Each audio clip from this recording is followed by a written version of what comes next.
My name's Hannah and I studied the music business degree here at Point Blank Music School. So I currently work for a music production company called DeeKay Music. We're also a publisher as well. And I'm currently A&R Southeast Asia representative for the company. I've really enjoyed working quite recently for the K-pop girl band LE SSERAFIM. We've worked quite closely with them on 2 albums. I believe both those albums have gone to #1 in South Korea, so it was really cool to be part of that project. So I chose to study here because I felt like the degree kind of covered everything you needed to know in quite a short space of time. I came into this degree not knowing really anything about the business side of music. When I saw the details of how it was laid out online, it seemed like it was the perfect way for me to start because it kind of covered everything that I thought was the foundations of the music industry. The very first module I ever did at Point Blank was probably the most helpful, which was doing copyright and IP. I managed to do my assignment specifically to South Korea, so I was able to actually get a little bit of background knowledge on how copyright and IP works over there. And now that I'm working mostly in the K-pop industry,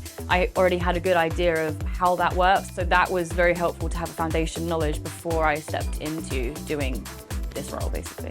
One thing that I really appreciated about Point Blank, your course has quite small classes. They're not very big in numbers, and I think that's quite good because it means you get to know each other very, very well. You get to make really good connections with the people you're in the classroom with, and it also means you get to know your lecturer really well as well. And the lecturers and tutors we had here at Point Blank, I think, were really great. They gave us a lot of industry knowledge and advice whenever we needed it. And they all kind of come from different backgrounds of the industry as well, which was helpful because they could give you different insights from different parts of the industry that maybe none of us really knew anything about. If you're thinking of coming to Point Blank, I'd say don't give it a second thought. The school is very supportive. Your lecturers will give you loads of good insight into the industry. There's always support for you if you need it. They give you lots of one-to-one time if you need that help as well. And I think the assignments that you get here genuinely can be put into practice into the music industry as well. But here, particularly with the business modules right at the end of the course, they can become very helpful going into, I think, any music industry job that you want to go into.